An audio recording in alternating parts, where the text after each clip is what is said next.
আমরা প্রেমজি রূপে এক ভক্তের কথা শুনব। বিখ্যাত পবিত্র গ্রন্থ, অনবদ্য গ্রন্থ ভক্তমালে শ্রী নাভাজি গোস্বামী পাদ এই প্রেমজির ভক্তি কথা উল্লেখ করেছেন। আমরা একটু ভক্ত চরিত্র আস্বাদন করি। ভক্ত চরিত্র এই জন্য আমাদের শোনাতে হবে, শুনতে হবে, শ্রবণ করতে হবে না, ভক্তের জীবন দর্শনের সাথে, ভক্তের জীবনের সাধন ভজনের গতিপথের সাথে আমাদের মিল আছে। ভক্ত যেভাবে ভগবানকে প্রাপ্ত হয়, আমরা এই জন্য ভক্ত চরিত্র প্রেমজির কথা একটু শুনব।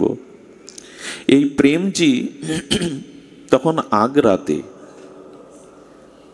তৎকালীন মথুরার থেকে আগ্রার, সেখানে লোকবহুল, জনবহুল, ব্যবসাবহুল স্থান ছিল আগ্রা। এখন যেমন মথুরা হয়েছে, তখন আগ্রাতেই ছিল নবাবদের সময়।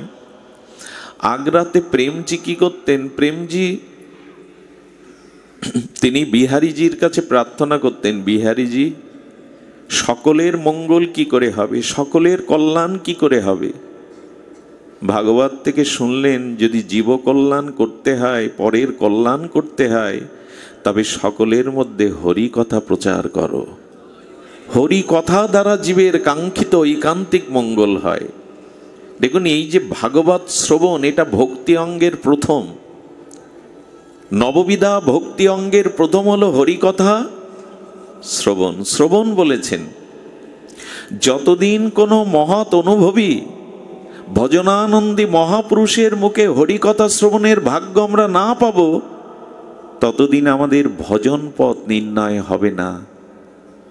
ভগবানের প্রতি আমাদের ব্যাকুলতা জাগবে না। আমি বহুবার বলেছি, হরিকথা কথা নয়, হরিকথা শুধু কথা নয়, হরিকথা হরি। এই যে হরিকথা আপনাদের কর্ণমূল দিয়ে কর্ণ প্রবিষ্ট হচ্ছে, এটা কথা যাচ্ছে না, অক্ষর রূপ রসব্রহ্ম ভগবানই আপনার হৃদয়ে প্রবেশ করছে। ভাগবতের অক্ষর অক্ষর নয়, এগুলো অক্ষর ব্রহ্ম, রসব্রহ্ম, ভগবানের বাগ্ময়ী মূর্তি। এই জন্য হরিকথা, চিন্ময় হরিকথা ভেতরে প্রবেশ করলেই জীবের কল্যাণ। হরিনাম হরিকথা সাধুমুখে প্রবেশ করলেই কল্যাণ। কেমন জানেন? আচ্ছা, যেখানে অগ্নিহোত্র হোমযজ্ঞ হচ্ছে, ওখানে বিল্লপত্র দিতে গেলে ঘৃত দিয়ে উপযুক্ত ব্রাহ্মণ, বৈদিক ব্রাহ্মণ মন্ত্র বলে কিনা? আচ্ছা, মন্ত্র বলে ঘৃত স্পর্শ করে আহুতি দিচ্ছে যে অগ্নিতে, হোমাগ্নিতে, সেই পাতাও পুড়ছে। আর কেউ যদি মন্ত্র না জেনে, তার ভেতরে শুদ্ধতা না থাকে, কে এসে ওখানে আর একটা পাতা দিয়ে দেয়, সে পাতা ঘিয়ে পুড়বে, সে পাতা অগ্নিতে পুড়বে না? তার মানে বলা হচ্ছে, যে কোনো ভাবেই যদি সাধু সঙ্গে হরিকথা কর্ণে যায়, তাহলে অগ্নিতে, হোমাগ্নিতে মন্ত্রপুত পাতাটিও যেমন পুড়ে যায়, মন্ত্র না দিয়ে অশুচি অবস্থায় কেউ যদি পাতা দেয়, সেটাও তো অগ্নিগ্রাস করে। এটাই অগ্নির ধর্ম। অগ্নি জানে না এই শিশু, হাত দিলে শিশুকেও পোড়ায়, কারণ তার স্বতন্ত্র ক্ষমতা। তেমন হরিনাম হরিকথার মধ্যে এমন একটা স্বতন্ত্র ক্ষমতা ভগবান দিয়েছেন, ওটা কর্ণ দিয়ে ভেতরে প্রবেশ করলেই কল্যাণ হবে। স্বতন্ত্র কৃপা দিয়েছেন। প্রবিষ্ট কর্ণ রন্ধেন সানাং, কর্ণ দিয়ে প্রবেশ করলেই কল্যাণ হবে। হরিকথাতে এজন্য রুচি চাই, ভাগবত কথাতে আসক্তি চাই। এই হরিকথাতে যদি প্রবল রুচি আসক্তি হয়, তখন চিত্ত শুদ্ধি হবে। সানাং প্রবিষ্ট কর্ণ রন্ধেন ভাব সারুত্তমম ধুনতি সমলং কৃষ্ণ সলিলস্য যত শরত।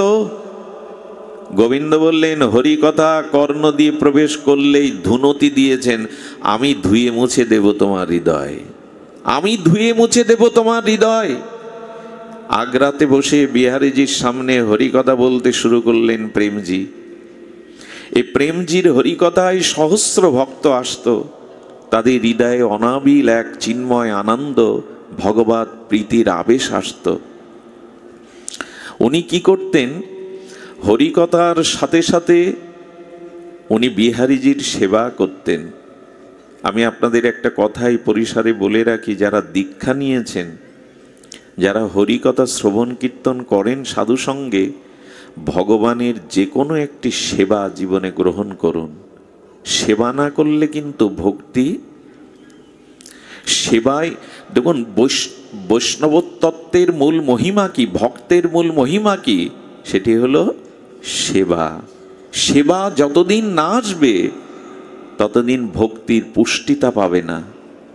এই জন্য নিবেদন করব আপনাদের কাছে, যারা দীক্ষা নিয়েছেন, ভগবানের অনেক সেবার মধ্যে যে কোনো একটু সেবা গ্রহণ করুন। সেবা গ্রহণ না করলে কিন্তু, তবে এইটুকু বলা ভালো, যারা ভগবানের সেবা করে তারা ভক্ত, আর যারা ভগবানের সাথে সাথে ভক্তেরও সেবা করে তারা ভক্ত শ্রেষ্ঠ। একা ভগবানের সেবা করে যারা, তারা শ্রেষ্ঠ নয়। যারা ভক্তের সাথে সাথে ভগবানের সেবা করে এরাই হলো শ্রেষ্ঠ। এই জন্য জীবনে সেবা চাই। সেবা ছাড়া প্রেম ভক্তি পাওয়া যাবে না। যে কোনো একটা সেবা গ্রহণ করুন। সেবা তো অনেক প্রকার, তার মধ্যে যে কোনো একটা সেবা গ্রহণ করুন। ইনি কি করতেন? এই প্রেমজির সেবা কি ছিল জানেন? উনি রাত 4টের সময় উঠতেন। উঠে, আপনারা জানেন আগ্রার ওপর দিয়ে যমুনা বয়ে গেছে, যমুনার জল বিহারীজি বড় ভালোবাসেন। ওই যমুনা থেকে ঘাগরি করে জল আনতেন ভোরবেলা, রাত 4টেই উঠে। এই ছিল তার নিত্য দিনের। ওই জলেই অভিষেক করতেন। আর পূজা করতে গেলে কি করতে হয়? ফুল, তুলসী, জল, ফল, মূল সব আগে এক জায়গায় একত্রিত করেই তবে তো পূজায় বসতে হয়, আরাধনায় বসতে হয়। উনি যমুনাতে জল আনতেন। এটা তার নিত্য দিনের সেবা। আমি নিবেদন করব, হাতে করে একটু ভক্ত ভগবানের সেবা করুন, নালে অভিমানও যাবে না, আনুগত্যও আসবে না। সেবা না করলে কারো প্রতি মমতা বাড়ে না। হাতে করে সেবার মাধ্যমেই কারো প্রতি মমতা সঞ্চারিত হয়, প্রেম সঞ্চারিত হয়, অনুরাগ শুধু মুখে মুখে অনুরাগ হয় না, প্রীতি মুখে মুখে হয় না। সেবা শব্দের অর্থ হলো আনন্দ দেওয়া, সুখ দেওয়া। যাকে সেবা করছি তার যেন প্রসন্নতা, সুখ হয়, এই হলো সেবার মর্মার্থ। তবে এও বলা ভালো, গুরু কৃপা না হলে, শ্রী গোবিন্দের কৃপা না হলে কারো সেবা বুদ্ধি আসে না, সেবা নেওয়ার বুদ্ধি আসে। সেবা নেওয়ার বুদ্ধিটা আসে, কিন্তু গুরু গোবিন্দের বিশেষ কৃপা না হলে সেবা করার বুদ্ধি আসে না। সেবা মানে সুখ। আমি আগেই বলেছি, মহাপ্রভুর অঙ্গসেবক ছিলেন গোবিন্দ দাস। মহাপ্রভু মধ্যাহ্নে ভোজনের পরে গোবিন্দ দাস প্রভুর চরণ সেবা করতেন। প্রভু তো ঘুমাতেন না, যাই একটু তন্দ্রা আসতো, প্রভুর চরণ সেবা নিত্য দিনের তার কর্ম। আজ প্রভু সেবা নিয়ে শয়ন মন্দিরের দুয়ারের কাছে শুয়ে পড়েছেন। এই যে একটাই যদি ঘরে প্রবেশের দুয়ার হয়, দ্বিতীয়টি নয়, ওই দুয়ারে যদি মহাপ্রভু আর হয়ে শুয়ে থাকেন, ঘরের মধ্যে কেউ প্রবেশ করতে পারবে? গোবিন্দ দাস প্রভুর চরণ সেবার লালসায় উৎকট হয়ে এসে বলছে, প্রভু সরে দাঁড়াও, আমাকে ভেতরে যেতে দাও, তোমার চরণ সেবার সময় হয়েছে। মহাপ্রভু একটু আড়ামোড়া খেয়ে বললেন, গোবিন্দ আজ আর আমি উঠতে পারছি না, এখান থেকে উঠতে পারছি না, তুমি সেবা নিয়ে নাও, ভেতরে যেভাবে হয় যাও। গোবিন্দের মনে মনে হলো, চরণ সেবা যদি করতে হয় প্রভুকে লঙ্ঘন করে ওপাশে যেতে হবে। প্রভুকে যদি লঙ্ঘন করি আমার তো অনন্ত জন্ম নরকে বাস হবে। প্রভুকে লঙ্ঘন করব?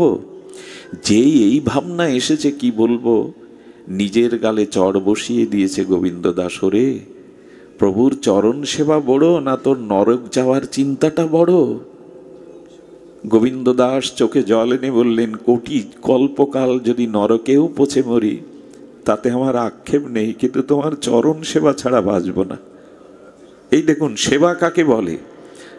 তোমাকে লঙ্ঘনের কারণে যদি আমাকে কোটিকাল নরকে পচে মরতে হয় তাতেও রাজি আছি, কিন্তু তোমার চরণ সেবা ছাড়া তো থাকতে পারবো না। ডিঙিয়ে গেলেন, ডিঙিয়ে গিয়ে চরণ সেবা করছেন মহাপ্রভুর।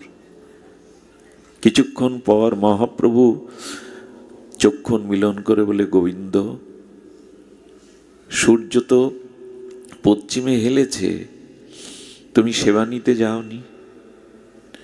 বলেন, প্রভু, দুয়ারে যদি কেউ এভাবে পড়ে থাকে তো বাইরে যাব কি করে? বাইরে কি করে যাব? মহাপ্রভু তখন বলছেন, জগৎ শিক্ষার জন্য যেভাবে ঘরে প্রবেশ করেছিল ওইভাবেই তো যেতে পারতে, তো লঙ্ঘন করে ডিঙিয়ে এসেছে। তখন গোবিন্দ বললেন, প্রভু, ভেতরে প্রবেশ করেছিলাম তোমার চরণ সেবার লালসায়, আর বাইরে যেতে হবে তো নিজের পেট পূরণের দায়। এই বুদ্ধি যেন কোনো জন্মেই না হয়। নিজের সুখের জন্য এই বুদ্ধি যেন কখনো না হয়। আমি ভেতরে প্রবেশ করেছিলাম তোমার রাতুল চরণ সেবার জন্য, আর বাইরে যেতে হবে তো পেট পূজার জন্য, পেট ভরাবার জন্য। এই বুদ্ধি যেন না হয়। এরই বলে সেবা। নিজের চিন্তা নেই। গোপীরাও তাই বলেছিল, নারদ, আমাদের পায়ের ধুলি যদি গোবিন্দের মস্তকে দিলে গোবিন্দের মাথার ব্যাম যন্ত্রণা যায়, তার কারণে যদি আমরা নরকগামী হই তবু সুখী হব, ওখান থেকেও জানতে পারবো আমাদের প্রিয় ভালো আছেন। এই তো মাকে বলবেন তো, রোগ শয্যায় সন্তানের শিয়রে মাকে বলবেন তো, মা, রাতের পর রাত জাগছো কেন? তোমারও তো শরীর, ঘুমাতে যাও। মা যাবে তো? যাবে না। সেবার দ্বারা তার প্রসন্নতা হচ্ছে কিনা, সুখ হচ্ছে কিনা, এটা দেখতে হবে। শুধু নিয়ম করে যন্ত্রের মতো সেবা নয়, সেবা তার সুখ হচ্ছে কিনা। তো প্রেমজি যমুনাতে আসতেন ভোর 4টেই, ব্রাহ্ম মুহূর্তে। যমুনার নীল জল বিহারীজি বড় ভালোবাসেন, ওই জল দিয়েই তার অভিষেক, সেবা করতেন। দেখুন, একটা অনুরোধ করি আপনাদের কাছে, সেবা কখনো লোকজন দিয়ে, অন্যদের দিয়ে করবেন না। গুরু গোবিন্দের সেবা যতটা পারেন নিজে হাতে করবেন। কেমন জানেন? মহারাজ অম্বরীশ, তিনিও গঙ্গায় জল আনতে ভোরবেলা যেতেন। লক্ষ কর্মচারী, মহারাজা অম্বরীশ, মহারাজা রাজা নয়, মহারাজা অম্বরীশ যখন কাঁধে কলসি নিতেন গঙ্গায় জল আনার জন্য, লক্ষ কর্মচারী। কিন্তু ভগবত সেবার জলটা রাজা নিজে আনতেন। একদিন মন্দির মার্জন করছেন নিজে হাতে, তার স্ত্রীগণ এসে বলছেন, এ কাজটি আমাদের ভার দিন। স্ত্রীর দিকে তাকিয়ে হেসে অম্বরীশ মহারাজ বলেছিলেন, আমার সম্পদ, আমার সম্পত্তি, সব কিছুর অধিকার তোমরা পাবে, কিন্তু এই সেবার ভাগ আমি তোমাদের দেব না। এই সেবা শুধু একান্ত আমার, এই সেবার ভাগ আমি কাউকে দেব না। আমার যা ঐশ্বর্য ভূ সম্পত্তি সব ভাগ তোমরা পাবে, কিন্তু এইটুকু সেবার ভাগ আমি তোমাদের। এরকম বুদ্ধি আমাদের আসে তো? সেবা করলে ভগবানকে পাওয়া যায়। আপনাদের মনে আছে কৃষ্ণদাসজির কথা? ভক্তমাল চরিত্র একটু চোখ বুলিয়ে নেবেন। প্রিয়াজি লিখছেন, টিকাকার, ভক্তমালের টিকাকার প্রিয়াজি লিখছেন, একবার হরিরাম ব্যাসজির সন্তান কিশোর দাস একে দিয়ে দিলেন স্বামী হরিদাসজির কাছে। হরিরাম ব্যাসজির সন্তান কিশোর দাসকে দিয়ে দিলেন হরিদাসজির কাছে, বিহারীজির সেবা, নিধুবনে সেবা করতেন। তো দীক্ষা দেওয়ার পরে বললেন, দীক্ষা পেলেই ভগবানের কোনো একটা সেবা অঙ্গ গ্রহণ করতে হয়। দীক্ষার পরে যারা ভগবত সেবা করে না তাদের দীক্ষা ফলবতী হতে বিলম্ব হয়।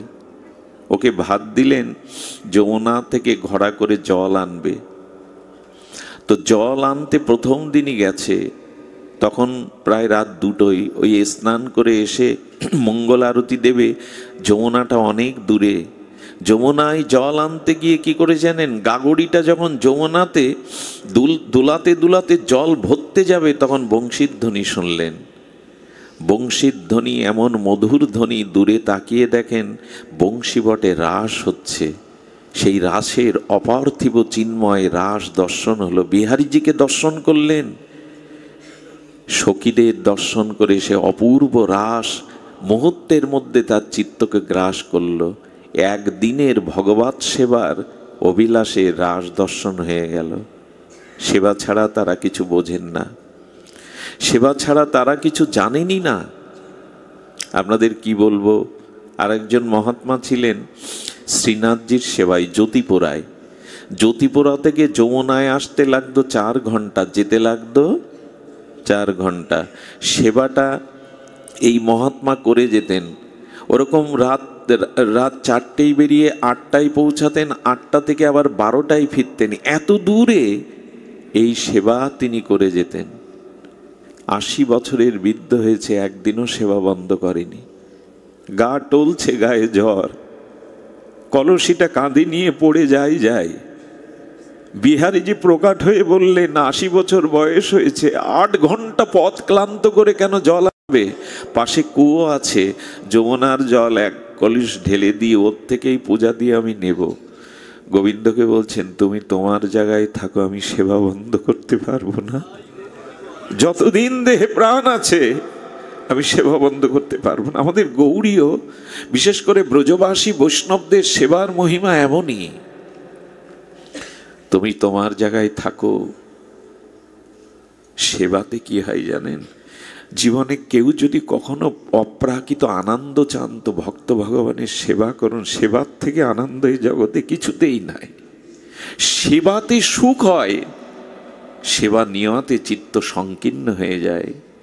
সেবাতেই প্রকৃত সুখ। একবার করে দেখুন, অন্যকে একটু সুখ দিয়ে দেখুন, কোনো কামনা বাসনা না নিয়ে। ভগবানকে একটু প্রসন্নতা দেন, কোটি গুণ প্রসন্নতা ফিরে আসবে আপনার কাছে। সেবা ছাড়া সুখ নাই। আমরা সেবা নিতে শিখেছি।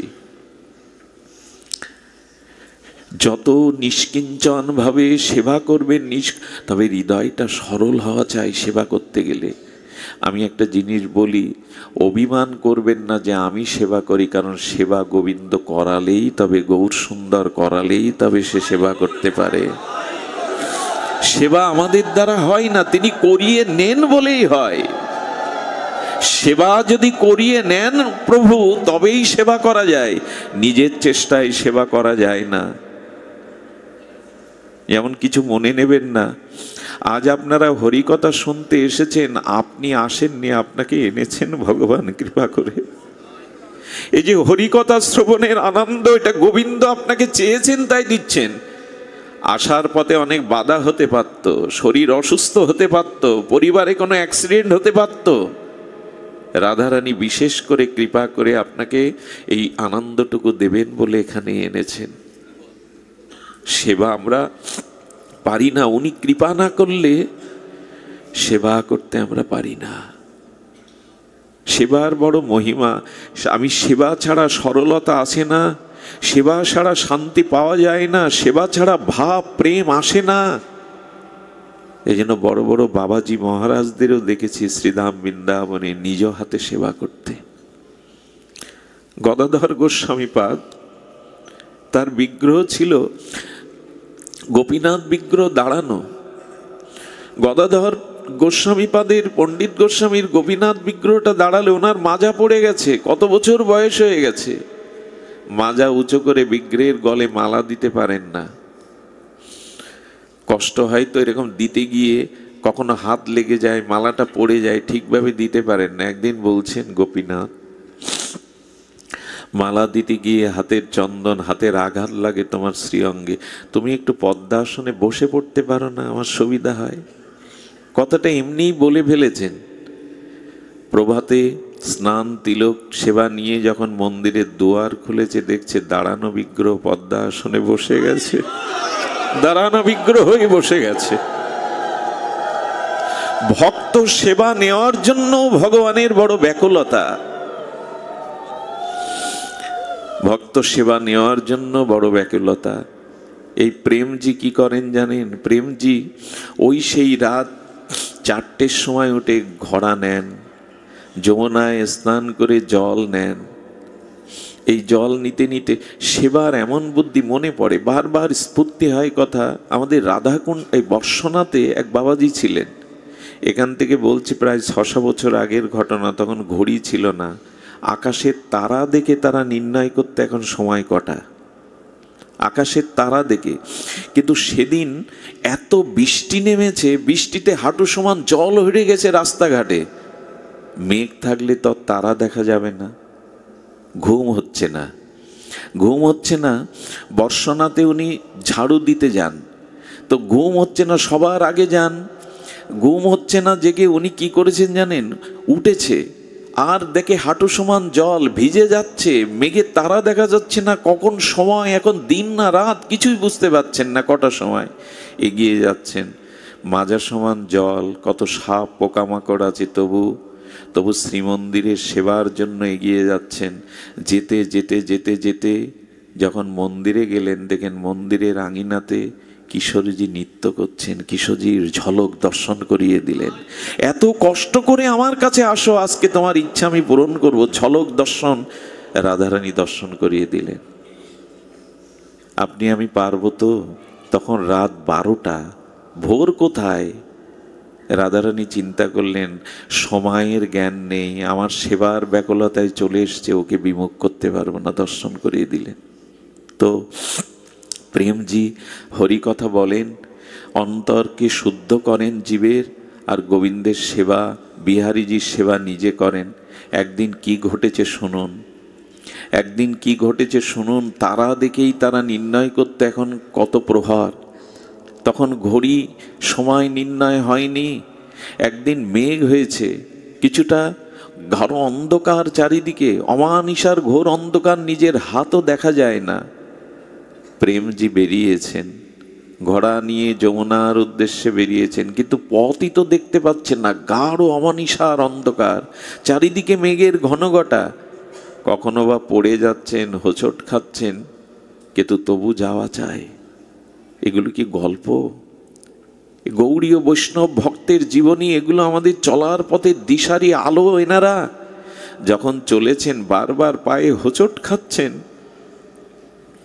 হঠাৎ কি দেখলেন জানেন? আহা, হঠাৎ দেখলেন এক নিত্য কিশোর। তখনকার দিনে মশাল জ্বালানোর ব্যবস্থা ছিল, ওই যে একটা পটি বেঁধে কাঠের উপরে তেল দিয়ে বেশ আধা ঘন্টা 1 ঘন্টা জ্বলতো। এক কিশোর মশাল জ্বালিয়ে তার সামনে দিয়ে হেঁটে যাচ্ছে। বলল, বাহ, বিহারীজির কৃপা হয়েছে, আমি কোথায় যমুনা গৌড় অন্ধকারে, গাঢ় অন্ধকারে দেখতে পাচ্ছি না। কিন্তু হঠাৎ তাকিয়ে দেখলেন আলোর জ্যোতির থেকে যে কিশোর আলো ধরেছে, তার অঙ্গের জ্যোতি আরো বেশি, তার অঙ্গের অপূর্ব জ্যোতি, কি অপরূপ শ্যামকুমার। সেই রূপ দেখেই বুঝি ওনার হৃদয় এতটা আনন্দ উদ্বেল হচ্ছে। ওই আলোতেই বললেন, বিহারীজির কৃপায় এই আলোতেই যাই, যেদিকে যাক। আলো চলে গেল যমুনার কূলে, যমুনাতে গেলেন, কিন্তু ওই যে কিশোর রূপ দেখছেন, আলোর দিকে দৃষ্টি, কি ওই দিকেই দৃষ্টি নিবন্ধ করে হৃদয়ে প্রসন্নতায় যমুনার জল ভরলেন। ভোরে যেই ফিরেছে দেখে আর নাই, অনেক দূরে দেখে সেই মশাল জ্বালানো কিশোর মূর্তি, জ্যোতির্ময় মূর্তি ওখানে দাঁড়িয়ে। সেই আলো দেখেই দ্রুত আসতে গিয়েই দেখে 2 মিনিটেই মন্দিরের দুয়ার। এইটা কি করে হলো? যেতে তো ঘন্টাখানি লাগে, আসতে এই সময় লাগলো কেন? উনি আজকের এই সময়টা এক অলৌকিক চিন্ময় দিব্য আনন্দে হৃদয় ভরে গেছে। উনি মন্দিরে প্রবেশ করলেন, প্রদীপ জ্বালালেন, কি দেখলেন জানেন? গোবিন্দের হাতে ফুল দিতে গিয়ে দেখছেন হাতে সেই মশাল জ্বালানোর কালির দাগ লেগে আছে, হাতে কালির দাগ লেগে আছে। সন্দেহ হলে চরণের দিকে দৃষ্টি দিয়ে দেখলেন যমুনার ধুলা লেগে আছে চরণে বিহারীজি। যমুনার তীরের ধুলা, ব্রজের ধুলা লেগে আছে বিহারীজির চরণে। চোখের জলে বললেন, তোমাকে এই কষ্ট কে করতে বলেছে? বিহারী, তুমি কেন আলো ধরে পথ দেখাবে আমার? তুমি কেন এই কাজ করতে যাও? আর কখনো এটি করবে না। ভালো লাগে না? তোমাকে একটু সেবা করব বলেই তো জীবন যৌবন সবকিছু অর্পণ করেছি, তুমি কেন এই কাজ করবে? আজ থেকে আর এ কাজ তুমি করবে না। গোবিন্দের প্রতি উত্তর কি জানেন? যে ভক্ত এভাবে প্রাণ ঢেলে আমার সেবা করে, তাকে সেবা করতেও ভগবানের বড় স্বাদ হয়। ভগবানের একটা রীতি কি জানেন? যে যথামাং প্রপদ্যন্তে ততৈব ভজাম্যহম, যে ভগবানকে যেভাবে ভজনা করে ভগবানও তাকে সেইভাবেই ভজতে চান। যে তাকে যে রূপে ভজনা করে ভগবান তাকে সেই রূপেই সেইভাবেই ভজন করেন। তাকে যদি পুত্র বাৎসল্য প্রেমে ভালোবাসেন তিনি আপনার কাছে বাৎসল্য সন্তান হয়ে দেখা দেবেন। তাকে যদি সখা রূপে ভালোবাসেন তিনি সখা হয়েই দেখা দেবেন। তাকে যদি প্রিয় কান্তা রূপে ভালোবাসেন তবে তিনি আপনার কাছে কান্ত রূপেই। ভক্ত ভগবানকে সেবা দিতে বড় স্বাদ হয়, তবে তবে সেবা করতে গেলে জগতের দিকে কামনার দৃষ্টি অন্ধ হতে হবে, যেটা বিল্বমঙ্গল ঠাকুর করেছিল। পর স্ত্রীর প্রতি তার চিন্তা আসলে তিনি কাঁটা নিয়ে চোখ অন্ধ করে দিয়েছিলেন। যদি দেখতেই হয় এই চোখে ওই নয়ন অভিরাম প্রাণরাম ভগবানকে দেখো, যুগলকে দেখো, চোখ অন্ধ করে দিয়েছিল। আমরা পারিনি। এই জগতের রূপ বাসনার দৃষ্টি আমরা অন্ধ হতে পারিনি। ঠাকুর বিল্বমঙ্গল, কবীন্দ্র শেখর, কবীন্দ্র চূড়ামণি, তিনি ব্রজের পথে উঠেছেন, ব্রজের পথে চলেছেন। অন্ধ হয়ে কেউ বৃন্দাবনে যেতে পারে? খানা কন্দ কত কি আছে গো।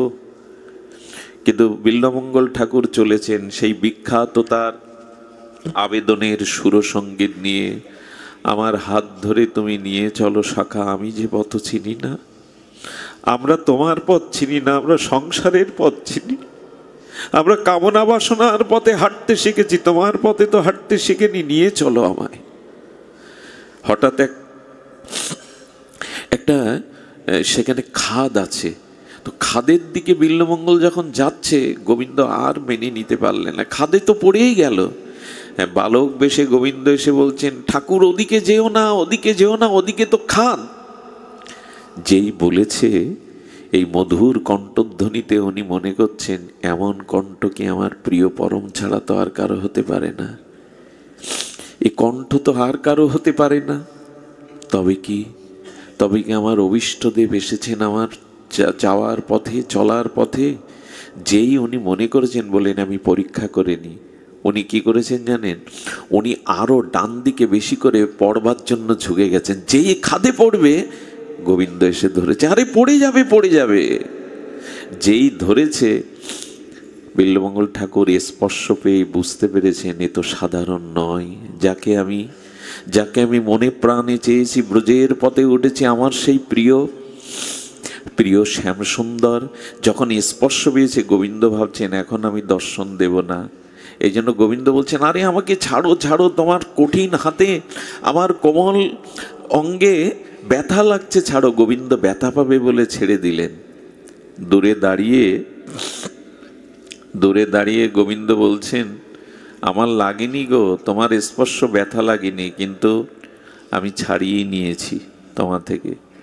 বিল্বমঙ্গল ঠাকুর এসে বললেন, আমিও খাদে পড়তাম না, কিন্তু ইচ্ছা করেই পড়তে গেলাম, জানি তুমি ধরো কিনা ভক্তকে। আর শোনো ঘনশ্যাম, একটা কথা তুমিও শুনে নাও, তুমি স্বয়ং ভগবান, সর্বশক্তিমান তত্ত্ব, তোমার হাত ধরলে তুমি ছাড়িয়ে নিতে পারো, এ ক্ষমতা তোমার আছে, কিন্তু এ ক্ষমতা তোমার নেই।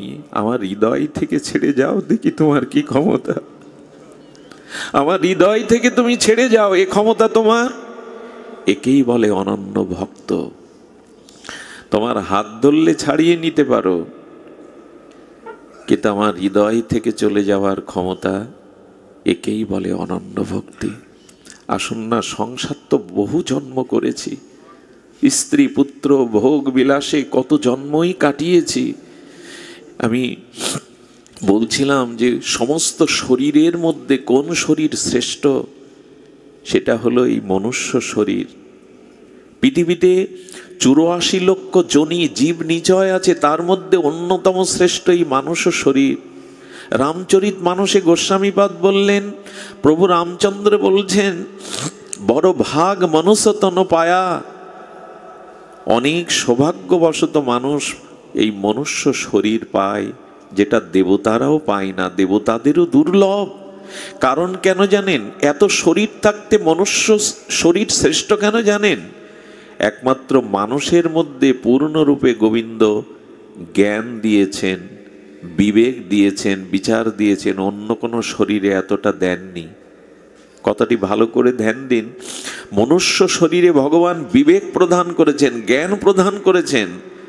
পৃথিবীর আর যত মনুষ্য শরীর বাদে শরীর আছে তাদের মধ্যেই জ্ঞান বা বিবেক জাগ্রত নয়। এই জন্য এই শরীরটা শ্রেষ্ঠ। এই শরীরে ভগবানের ভজনের দ্বারা মুক্তি পাওয়া যায়, প্রেম ভক্তি পাওয়া যায়, স্বরূপধামে ফিরে যাওয়া যায়। অন্য কোনো দেহে তা পাওয়া যাবে না। অন্য কোনো দেহ পেলে আমাদের গোবিন্দ ভজন হবে না, মুক্তি আসবে না, প্রেম ভক্তি স্বরূপধামে ফিরে যেতে পারবো না। বলুন তো এই জন্মটা কত মূল্যবান? এ শরীর ছাড়া হবে না। এই জন্য দেবতারাও ভগবানের ভজনের জন্য, মুকুন্দ সেবার জন্য মনুষ্য শরীর প্রার্থনা করেন। প্রভু, এই ভূখণ্ডে আমাদের একটি মানসী শরীর দাও, যাতে তোমার ভজন করে আমরা প্রেম ভক্তি লাভ করতে পারি। দেবতাদেরও দুর্লভ এই শরীরটা পেয়ে করলামটা কি? পৃথিবীর এত যে ভৌতিক উন্নতি, আজকে উড়োজাহাজ, আজকে এই বিদ্যুৎ কারা আবিষ্কার করলো? মনুষ্য শরীরে বিবেক জ্ঞান দিয়েই তো আবিষ্কার হয়েছে, না অন্য যন্ত্ররা সব আবিষ্কার করেছে? মানুষের মধ্যে জ্ঞান, বিবেক এবং ভগবানের ভক্তি এগুলি আছে বলেই মানুষ শ্রেষ্ঠ। কিন্তু কাজে লাগালাম তো? জ্ঞানটাকে কাজে লাগালাম তো? বিবেকটা কাজে লাগালাম তো? বিল্বমঙ্গল ঠাকুর বলেছিলেন, প্রভু হৃদয় থেকে তুমি চলে যাবে এ শক্তি তোমার নাই। ভজন সাধন বাইরের জিনিস না, ভজন সাধন ভেতরের, অন্তরের। বাড়িতে যদি কেউ বৃক্ষরোপণ করেন, ফলজ ফুল আর ফল যদি কোনো বৃক্ষ না দেয়, গৃহে রাখে ওটা মালিক? সে বৃক্ষের সার্থকতা আছে? তো গোবিন্দ ভজনের জন্য আমাদের এই শরীরটা গোবিন্দ কৃপা করে দিয়েছিলেন। তো যদি ভজনই না হলো, আগামীতে এ শরীর দেবে না ভগবান। আরে ফলমান বৃক্ষে যদি ফল না হলো, তাকে কেউ রাখে গো? ভিটের উপরে রাখবে? ফুল না দিলে, ফল না দিলে? গোবিন্দ বললেন, সুযোগ পেয়েছে বলে যে বারবার পাবে এমন নয়। বিবেক দিয়েছি, বৈরাগ্য দিয়েছি, জ্ঞান দিয়েছি, সাধুসঙ্গ দিয়েছি, হরিনাম দিয়েছি। ভজন করো, না হলে এই জন্ম আর পাবে না। কিছু মনে করবেন না। মাঝে মাঝে মনে হয়, প্রভু যে চোখ দিয়ে তোমার দর্শন করলাম না, ভক্ত মুখ দর্শন, ধাম দর্শন, তোমার যুগল প্রেমময় মূরতি দর্শন, আগামী জন্মে যদি জন্মান্ধ হই, কিছু তো করার থাকবে না। জন্মান্ধ তো অনেকেই আছে জগতে, আমাকে যদি করে দাও। গোবিন্দ বলেন, এই ইন্দ্রগুলি কাজে লাগাও আমার সেবায়। সর্ব ইন্দ্রিয় কৃষ্ণ অনুশীলনং। যে কান দিয়ে মধুর হরিনাম, হরিকথা শুনছ, আগামী জন্মে যদি হরিকথা হরিনাম না শোনো, আমি যদি বধির করে দিই, কিছু করার তো থাকবে না তোমার। হরিকথা তো যারা বধির তারা কি শুনতে পাই গো এখানে? একবার ভাবুন, এগুলো ঈশ্বর প্রদত্ত। এগুলো যদি সদ্ব্যবহার না করেন, আগামীতে ভগবান দেবে না। বধির হলে কত চেষ্টা করে জানেন? কুকুরগুলো সন্ধ্যাবেলায় উলধ্বনি দিলে, শঙ্খ বাজলে, কোথাও হরিনাম হলে, কুকুরগুলো 10টা 5টা ওরা চিৎকার করে। চিৎকার করে কি বলে জানেন? আমরাও কৃষ্ণ বলার চেষ্টা করছি কিন্তু পারিনি। চিৎকার করে কিছু কিছু কুকুর আছে, ওরা বলতে চেষ্টা করে এমন মধুর নাম, ওদেরও ভালো লাগে, কিন্তু ওদের কণ্ঠ আমাদের থেকে উচ্চস্বর হলে ওরা কৃষ্ণ বলতে পারে না। কারণ ওদের জিহ্বায় কৃষ্ণ বলার ভাগ্য গোবিন্দ দেয়নি, আমাদের দিয়েছে। কাজে লাগান। এমন শরীর আর পাবো না। জন্মান্ধ, জন্মবধির বোবা হয়ে এলে কি করার আছে? আমি গত পরশুদিন এক জায়গায় পাঠে গেছি, এক মা কাঁদছে আর তার বাবা বারবার একটা ছোট বাচ্চাকে আমার কোলে দেওয়ার চেষ্টা করছে। বললাম, কেন কোলে দিচ্ছেন? বলে, ছোটবেলা থেকেও কথা বলতে পারে না, একটু ওকে কোলে নিয়ে আশীর্বাদ করুন। আমি বললাম, ভালো ডাক্তার দেয়? বললো, দেখিয়েছি। হঠাৎ মনে হলো, এত সরল শিশু ফুলের মতো, কিন্তু মা ডাক শুনতে পাচ্ছে না। আগামী জন্ম যদি বধির করে দেয় ভগবান, বোবা করে দেয়, কি করার থাকবে গো? কাজে লাগান এগুলি। এমনি এমনি পাইনি আপনি আমি হঠাৎ পেয়েছি মনুষ্য জন্ম, পিতামাতা জন্ম দিয়েছে এমন নয়। আপনারা জানেন আমাদের প্রজনন বিজ্ঞান, জন্ম বিজ্ঞান, একটা পিতার স্ত্রীসত্তার মধ্যে কয়েক হাজার শুক্রাণু থাকে, ওর মধ্যে একটা শুক্রাণু মার গর্ভে প্রবেশ করে, আরগুলো নির্জীব হয়ে মারা যায়। ওই যেগুলো নির্জীব হয়ে মারা যায় তার মধ্যে তো আমিও থাকতে পারতাম। যেটা মার গর্ভে প্রবেশ করলো ওটা ভগবানের ইচ্ছায়। উনি আমাকে মনুষ্য জন্ম, মুক্তির দুয়ার স্বরূপ এই জন্ম দেবেন বিধায় অনেক পিতামাতা স্বামী স্ত্রী আছে, অত চেষ্টা করেও, শত চেষ্টা করেও সন্তান পায় না। ভগবান চান না তাই পায় না। এমনি জন্মটা এমনি এমনি হয়নি। ভগবান চেয়েছেন এই জগতে আমাকে আনতে, তার উপাসনা করবার জন্য, কৃষ্ণ ভজনের জন্যই তো শরীর। এই জন্য একে অবহেলা করবেন না। যদি কেউ মনুষ্য জন্ম পেয়েও, বিবেক বৈরাগ্য পেয়েও, ভগবত ভজন পেয়েও, হরিনাম সাধুসঙ্গ ধাম, ভগবানের বিগ্রহ সেবা এগুলি পেয়েও কাজে না লাগে, জন্মটা ব্যর্থ করে যায়, তবে সে মহতি বিনষ্টির কবলে পড়ে। যে ক্ষতির পূরণ আর 84 লক্ষ জনি ভ্রমণ করতে কয়েক কল্পকাল লেগে যাবে। এই জন্য জ্ঞান পেয়েছি, বিবেক পেয়েছি, এত পূর্ণ অবয়ব শরীর পেয়েছি। এই সংসার করে, সংসারের ভোগ সুখের মধ্যে কাটিয়ে কে কবে কি পেয়েছে বলুন তো? প্রকৃত সংসারে গতকাল আমরা বলেছিলাম ভগবত ভজন ছাড়া কেউ সুখী হতে পারে না, পারা সম্ভব নয়।